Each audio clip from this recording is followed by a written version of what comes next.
예수님의 12제자는 아닙니다.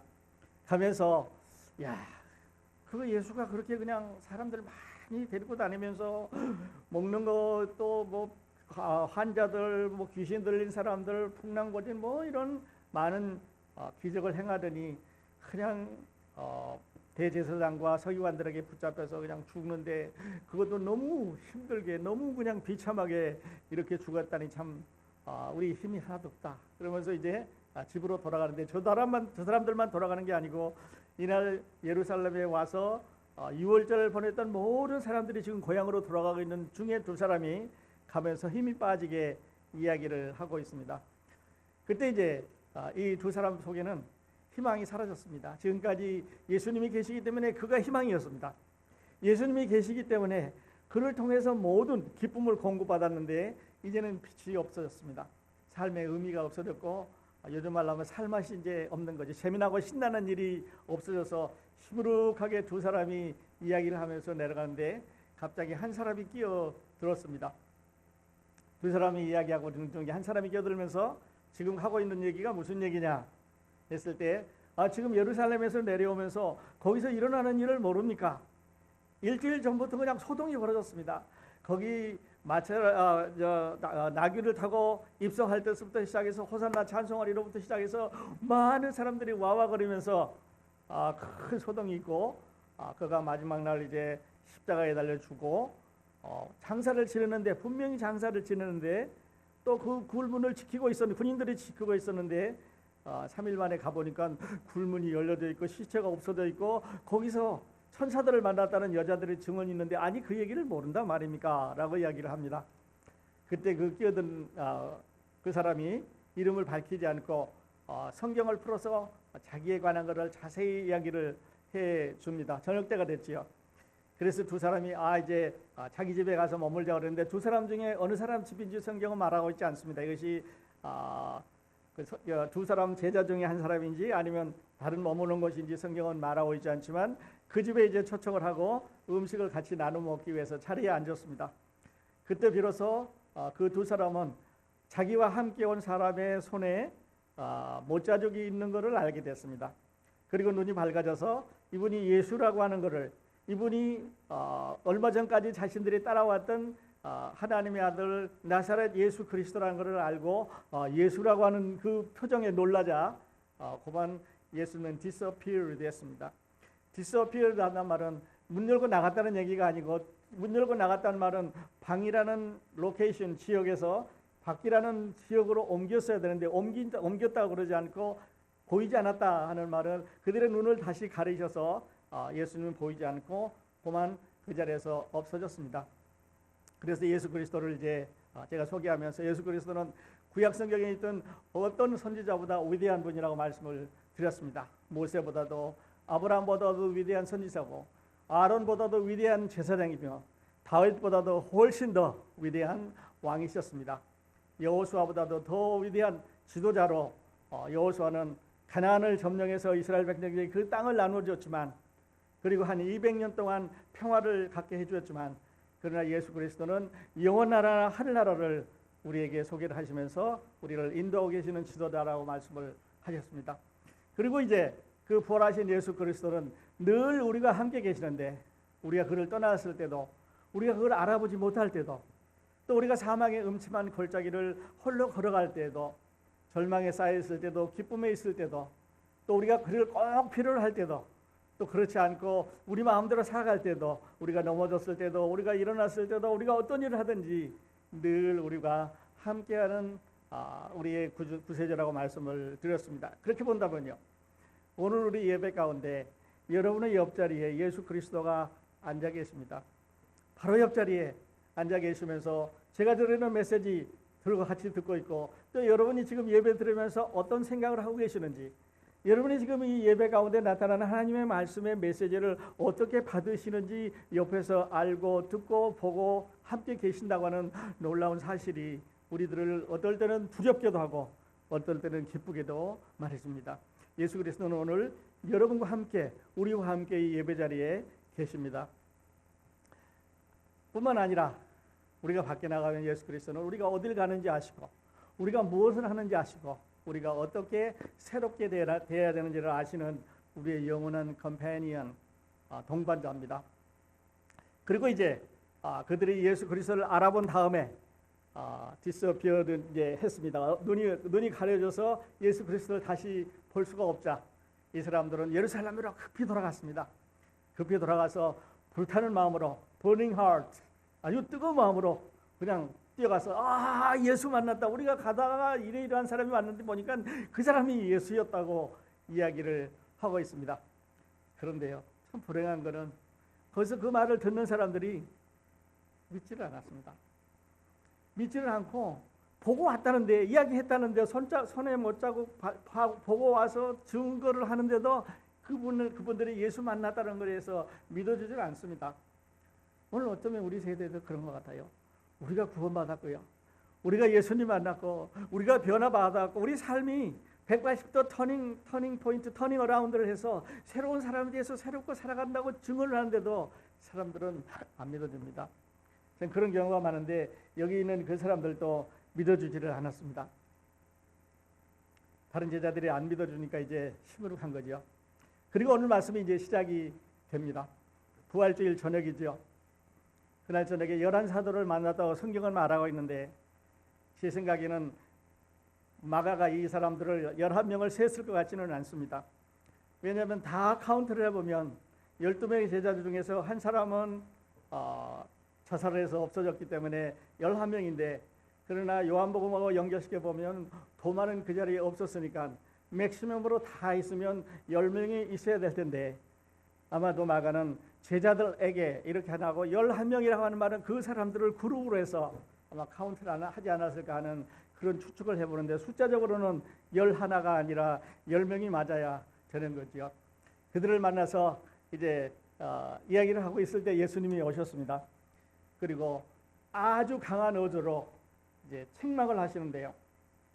14절에 보면 그 후에 11제자가 음식 먹을 때에 예수께서 그들에게 나타나사 그들의 믿음 없는 것과 마음이 완악한 것을 꾸짖으시니, 이렇게 적혀 있는데, 이 두 단어는요, 지금까지 예수님께서 한 번도 사용하시지 않았던 아주 강력한 믿음이 없다는 것과 그 다음에 그 마음이 악하다고 하는 아주 새로운 강한 이런 말씀을 그 단어를 쓰셔서 이들을 꾸짖고 계시는 것을 볼 수가 있습니다. 아니, 보고 왔다는 사람이 말했는데 못 믿는 말이냐?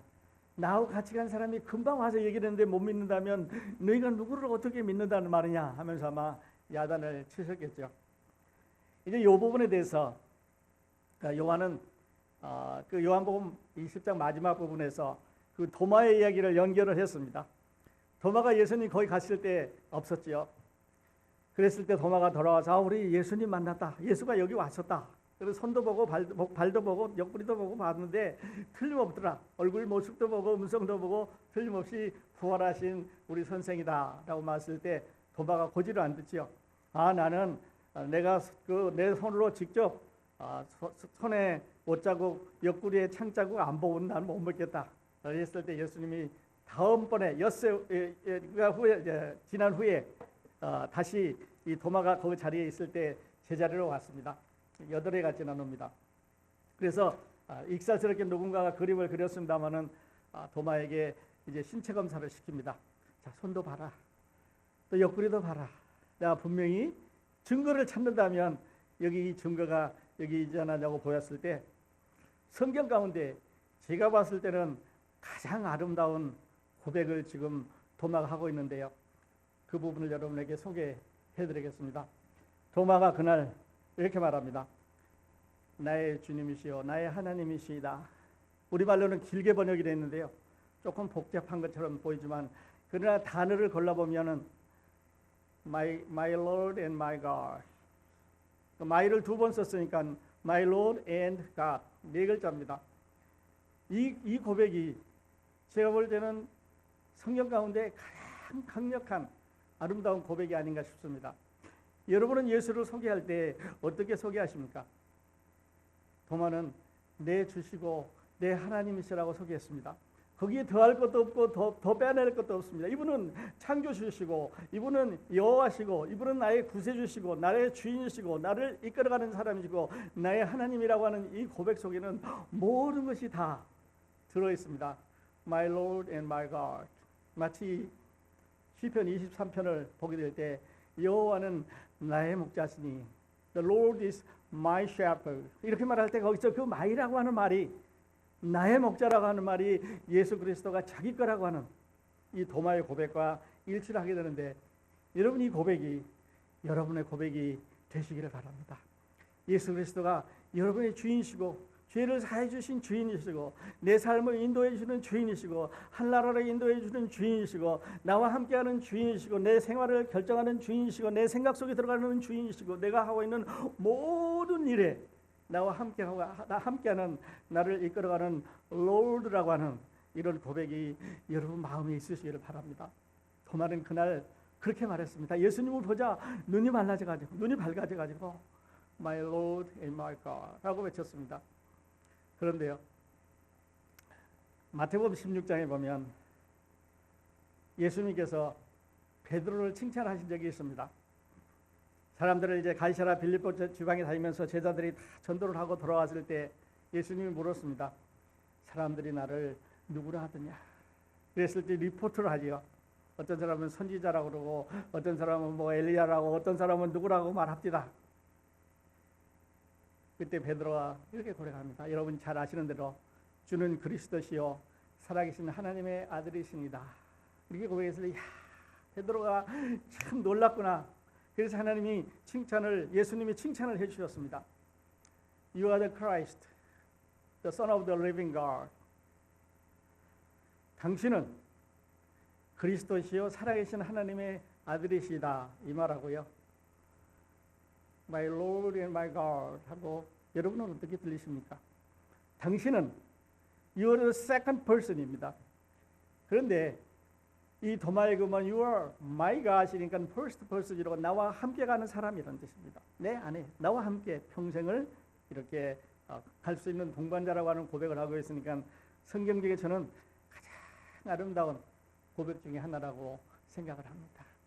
여러분 기도하실 때 예수님이 My Lord and my God, 짧지만 강한 여러분의 이런 신앙을 고백하는 이런 센텐스 사용하실 수 있기를 바랍니다.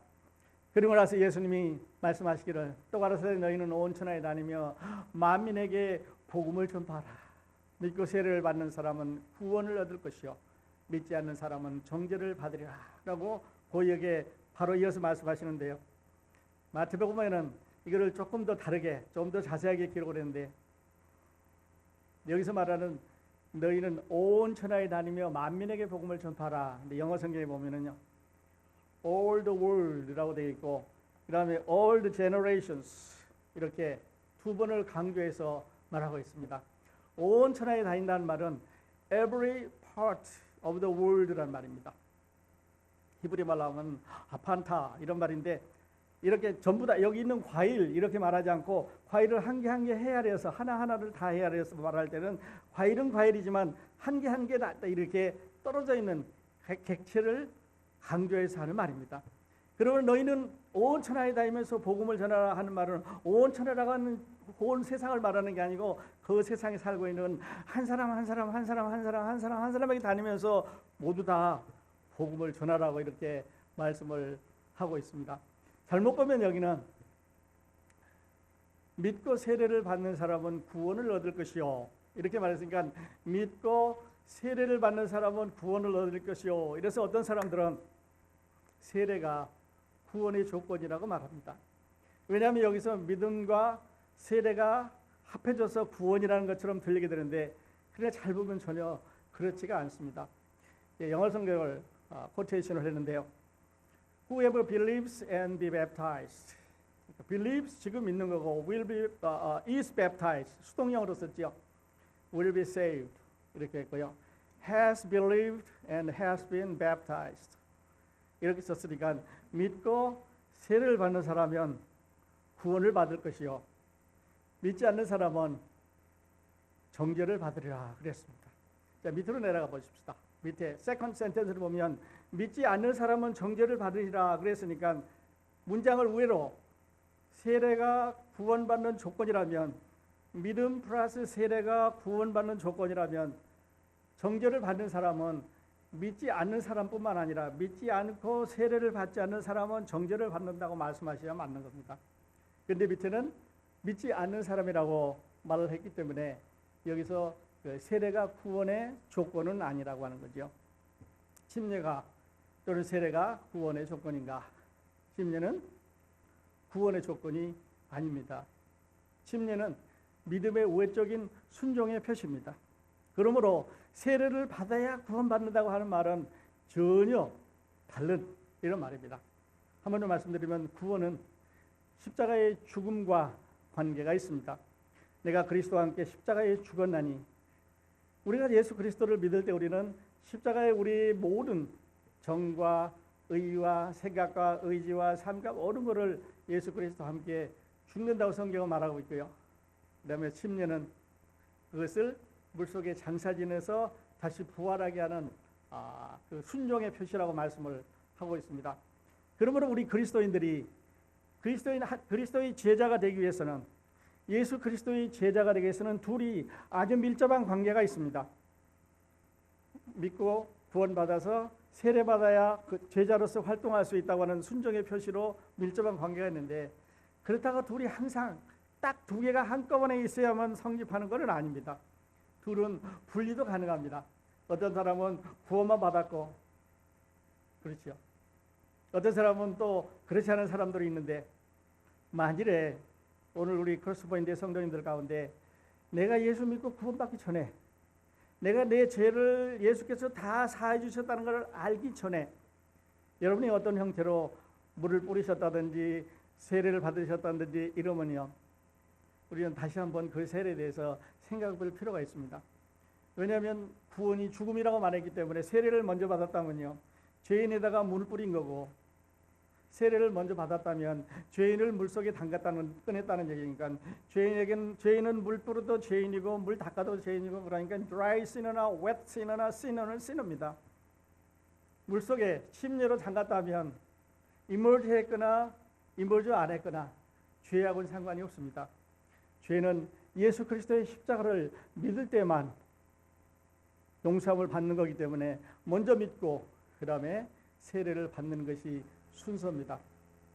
그러면서 예수 그리스도의 The Great Commission, 우리에게 주시는 명령은, 제자들에게 주신 명령은, 먼저는 그 제자들에게 주셨지만, 그러나 예수 그리스도를 믿고 하나님의 자녀가 된 제자들 우리에게도 똑같은 명령인데요. 여기 보면 제일 먼저, 그러므로 너희는 가서 고옵니다. 예수 그리스도의 명령, 이 명령은요, 잠시 말씀드리겠습니다는 세상을 바꿨습니다. 세상 지도를 바꿨습니다. 지금 밖에 나가서 활동하는 모든 선교사님들이 이 말씀에 의해서 갔습니다. 교회들이 이 말씀에 의해서 조직을 했고, 이 말씀에 의해서 이 미션의 선교의 조직들이 만들어졌는데, 만일에 예수님의 제자 우리가 가지 않으면 다른 사람이 우리에게 올 것입니다. 우리가 가서 그리스도의 복음을 전하지 않으면 다른 사람들이 우리에게 올 것입니다. 왜냐하면 누군가가 가야만 시작이 되는 일이니까요. 하지 않으면 일이 성립이 안 되는 거죠. 그러면서 믿는 사람들에게는 다음과 같은 5가지 현상이, 5가지 이제 표적이 나타나는데, 먼저는 귀신을 쫓아내고 새 방언을 말하고 뱀을 짚고 무슨 독을 마실지라도 해를 바짓지 않고, 또 병든 사람에게 손을 얹으면 즉시 낫는다고 제자들에게 약속을 해주셨습니다. 이 약속은 우리가 사도행전을 보면, 이제 내년에 가서 사도행전 공부하시겠습니다만, 사도행전을 공부해 보시면 거기에 제자들을 통해서 잘 나타나고 있습니다. 왜냐하면 그때는 성경이 완성이 안 되어 있기 때문에 이 지금 일어나고 있는 이 현상이 왜 일어나는지, 어떻게 일어나는지를 하나님의 이름으로 하고 있는 이 일을 증명할 필요가 있었습니다. 나중에 가서 더 자세히 말씀드리겠지만 이 일이 사도행전에서 일어나게 그렇게 되는데요. 다른 말로 하면 그리스도의 대명령이라고도 하고, 그리스도의 지상 명령이라고도 하고 그리스도의 최고의 명령이라고도 하는 이 말씀은 명령 중에 제일 높은 명령이란 말은요, 법이 여러 개 있습니다. 우리 법이 많이 있는데 그 중에서 대통령이 새로 발표하는 어떤 상황에서 새로 발표하는 그 법이 모든 법 외에 제일 위 법입니다. 여러분 우리 그러지 않습니까? 많은 법들이 있었습니다. 그런데 대통령이 스탑하면, 지금 특별 명령을 내려서 스탑하면 모든 작은 법들은 스탑입니다. 그 사람이 지금 말하고 있는 법이 최고의 권위를 갖는 거죠. 최고의 파워를 갖는 거고 그 나라를 지킬 수 있는 건데, 지금이 예수 그리스도의 이 지상 명령, 이 the greatest command, 이 말씀은요, 마지막 명령입니다. 가시면서, 떠나시면서 우리에게 주신 최고의 명령이죠. 그래서 우리 그리스도인들은 이 말씀을 듣고, 선교사들은 이 말씀을 들으시고, 필드에 나가 있는 사람들은 이 말씀을 들으시고, 필드에 안 나가 있지만 우리도 이 말씀을 들으면 우리에게 주시는 가장 큰 명령이라고 하는 것을 배우게 되는데요. 인류 역사를 바꿨지요. 그리고 사람들이 외우고 기억하고 순종하고 조직하고, 개인이나 교회나 그룹이나 이 말씀은 계속해서 진행이 되고 있는데요. 마지막 명령이기 때문에 가장 큰 힘을 가지고 있습니다. 승천과 재림 사이에 행해질 명령입니다. 예수님께서 올라가시면서 이 말씀을 하셨는데, 이제 다시 오시면 이 말은 더 이상 효력이 없을 것입니다. 그러니까요, 지금까지 2000년 동안 지켜왔는데 앞으로 얼마가 또 있을지 모르지만 예수 그리스도께서 다시 오시면 이 지상 명령은 스탑입니다. 왜냐하면 새로운 나라, 예수 그리스도의 나라가 건설될 거기 때문에 그렇지요. 그러므로 이 명령은 승천하실 때부터 시작해서 이제 그 제자들을 통해서, 그리고 많은 그리스도인 후손들을 통해서, 후손들을 통해서, 선교사들을 통해서 그 복음의 메아리는 여러분에게도 갔습니다. 그리고 저에게도 왔고, 그리고 우리들도 또 다음 사람들에게 전해질 그런 책임이 있는데요. 모든 믿는 사람들에게 예외 없이 적용되는 그런 말입니다. 그리고 이 말씀은요, 제가 inside job이 아니고 outside work이라고 적었습니다. 그리스도의 지상 명령 1번, 2번, 3번 노트로 공부하고 칠판에서 공부하고 외우고 그런 게 아니라 outside work입니다. 나가서 사람들을 만나고 예수 그리스도를 전하는 이 지상 명령, 무엇을 할 것인지 말씀하셨습니다. 어디서 할 것인지 말씀하셨습니다. 어떻게 할 것인지를 말씀을 하셨습니다. 그리고 가장 큰 약속이 포함되어 있습니다. 볼지어다 내가 세상 끝날까지 너희와 함께 하시라. I'll be with you. 누가 이렇게 세상 끝날까지 우리와 함께 한다는 약속을 한 사람 누가 있습니까? 예수 그리스도께서 이렇게 가장 큰 약속을 이제 포함하고 있는데요. 다시 한번 적어보면, 또 가라사대 너희는 온 천하에 다니며 만민에게 복음을 전파하라. 믿고 세례를 받는 사람은 구원을 얻을 것이요 믿지 않는 사람은 정죄를 받으리라.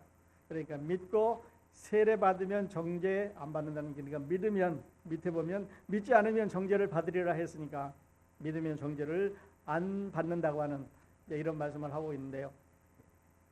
부활하신 후에 그리고 40일이 지났습니다. 원래 약속이 이제 승천이 40일 후에 한다고 약속되는데 그 날짜가 됐지요.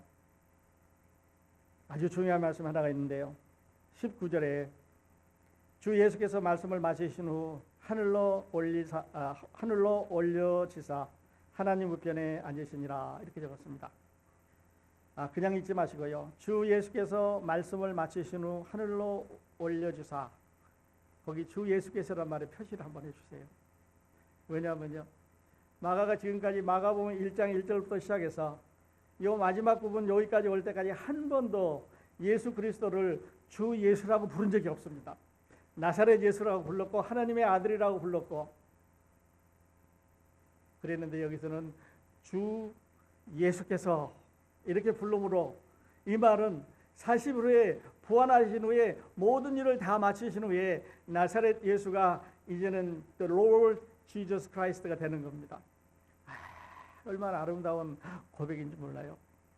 이런 고백이, 이런 믿음이, 이런 아름다운 신앙이 우리 가운데도 자라났으면 좋겠습니다. 주 예수께서 말씀을 마친 후에 하늘로 올리사 하나님 우편에, 그 다음 말은요, 앉으시니라 그랬습니다. 하나님 우편에 앉으시니라. 앉았단 말은 finished, 끝났단 말이죠. 더 이상 일하실 필요 없이 그 구속의 사업을 이제 다 끝나셨다라고 말했는데, 그 다음에 20절은 마가복음 16장 20절은 사도행전 전체를 처음서부터 끝까지 다 아우르는 말씀을 하나로 줄이라고 하면 이렇게 줄일 수가 있습니다. 제자들이 나가 두루 전파할세 주께서 함께 역사하사 그 따르는 표적으로 말씀을 확실히 증언하시니라. 사도행전 전체가요, 요 내용입니다. 사도행전 전체가 바로 요 구절을 다 길게 늘려놓은 거고, 지역에 따라서, 장소에 따라서, 사건에 따라서, 사람 만나는 사람들에서 케이스별로 다르 정해놓은 꼴이지. 주께서 함께 하셔서 그 표적으로 말씀하시고 사람들을 구원해서 역사를 일으키시고 교회를 세워가는 그런 모습을 보게 되는데요. 주 예수란 말을 나중에 베드로는 이렇게 적었습니다. 우리 주 예수 그리스도의 아버지 하나님, 보세요. 주 예수 그리스도. 우리는 그냥 세 개 붙여서 읽습니다만 주 롤드란 말이죠. 지저스, 자기 사람에 주어진 이름, 그리고 그리스도, 기름 부음을 받은 자, 다른 말로는 메시아라고 하는 말입니다. 하나님의 아들이라는 뜻이죠. 아버지 하나님을 찬송하리로다. 그의 많으신 긍휼대로 예수 그리스도를 죽은 자 가운데서 부활하게 하심으로 말미암아 우리를 거듭나게 하사 산 소망이 있게 하시며, 베드로는 예수 그리스도를 주로, 예수로, 그리스도로, 예수 그리스도로 불렀습니다. 여러분은 그를 어떻게 부르십니까? 하나님의 아들 당신입니까? 아니면 아까 도마처럼 My Lord and My God입니까? 여러분이 마가복음을 마치면서 멀리 있던 예수 그리스도가 여러분 마음 가운데 이렇게 다가오시기를 바랍니다. 사도행전 1장에 보면요, 다시 이들이 감람산에 모였습니다. 우리가 감람산은 여러 번 방문했던 지역이지요. 감람산이 지금 여기 있는데요. 그리고 겟세마네 동산에 그 사건이 여기 있었고, 그리고 이제 요 뒤쪽에 가면 나사로가 살고 있는 베다니가 여기 있습니다. 그러니까 감람산 여기 있고, 겟세마네 동산 여기 있고, 성전이 여기 있는데 예수님께서 다시 감람산에 오셨습니다. 한 800m 정도 시레벨, 해변에서 800m 정도 높은 데니까 우리식으로 하면 한 2,700-800피트 정도 되는 그런 산인데요. 거기 꼭대기에 제자들과 함께 모이셨습니다. 그리고 거기에서 그들이 보는 가운데서 들려 올라갔습니다. 저런 아름다운 모습을 보고 저런 아름다운 모습을 봤던 사람들이 증언은 안 할 수가 없는 거지요. 증언을 멈출 수가 없습니다. 마치 여러분 안에 예수 그리스도의 새로운 영이 들어가셔서 새 사람이 창조되면, 내가 옛사람 가운데서 새 사람을 가졌다고 하는 이 new capacity, the capacity of love, 우리가 예수 안 믿을 때는 옛사람으로는 아무리 사랑하려고 해도 잘 사랑이 안 됩니다. 왜냐하면 옛날 거는요 한계가 있기 때문에 하려고 해도, 해보려고 해도, 노력해도 작심 한 시간도 안 가서 마음이 바뀌는 건데, 예수께서 주시는, 구원받은 다음에 새 사람으로 주시는 new capacity, new creation, 우리 가운데 들어오는 이 새로운 사랑은요 자꾸 커지는 거죠. 그러므로 우리가 자랑을 안 할 수가 없는데, 저런 모습을 보고 제자들은 입을 다물고 있을 수가 없었을 것입니다. 하늘로 올라가셨습니다. 그러면서 그들이 말하기를, 너희 가운데 하늘로 올리신 이 예수는 너희가 하늘로 올라가심을 본 그대로 다시 오시라고 말합니다. 사도행전 1장 9절부터 11절까지 보면 이 말씀을 하시고 그들이 보는데 올리어 가시니 구름이 그를 가리어 보이지 않게 하더라. 아마 오랫동안 보고 있었을 것 같아요. 구름 속으로 들어가서 그 모습이 안 보일 때까지 보고 있었을 것 같아요. 마치 우리가 그 귀한 거를 보면 그냥 멀리 갈 때까지 눈을 떼지 않고 보고 있었던 것처럼 보고 있었을 것 같아요. 그런데 구름이 가리워서 더 이상 안 보였습니다. 올라가실 때 제자들이 자세히 하늘을 쳐다보고 있는데 흰 옷 입은 두 사람이 그들 곁에 서서 이르되 갈릴리 사람들아 어찌하여 서서 하늘을 쳐다보느냐. 너희 가운데서 하늘을 올리우신 이 예수는 하늘로 가심을 본 그대로 오시리라. 하늘로 올라갔다 하면 우리는 희망이 없습니다. 우리는 사람들이 거짓말했는지도 모릅니다. 그러나 다시 오신다고 하는 약속을 해주셨기 때문에 우리는 이 약속이 이루어질 줄 믿는데요. 어떻게 이루어집니까? 이 약속은 스가랴서 14장에 이렇게 약속을 했습니다. 그날에 예수 그리스도가 다시 오시는 그날에 그의 발이 예루살렘 앞 곧 동편 또는 동쪽 감람산 위에 서실 것이요. 지금 감람산에서 두 발이 올려서 하늘로 올라가신 그 예수는 다시 똑같은 모습으로 감람산에 두 발을 터치다운하고 서실 것이라고 말합니다. 그래서 우리는요, 그날이 오기를, 그 순간이 오기를 지금 기다리고 있는 거죠. 요한계시록에 이렇게 말했습니다. 우리 한번 같이 읽을까요? 요한계시록 22장 20절 21절 우리 한번 큰 소리로 같이 한번 읽으십시다. 이것들을 증언하신 이가 이르시되 내가 진실로 속히 오리라 하시거늘 아멘. 주 예수여 오시옵소서. 주 예수의 은혜가 모든 자들에게 있을지어다. 아멘. 여러분 아멘 하시겠습니까? 마라나다. 이 예수가 여러분과 저를 데리러 속히 이 예루살렘 동편 감람산 위에 오시는 모습을 대망해 보면서 오늘 이 시리즈를 마치도록 하겠습니다. 같이 기도하겠습니다.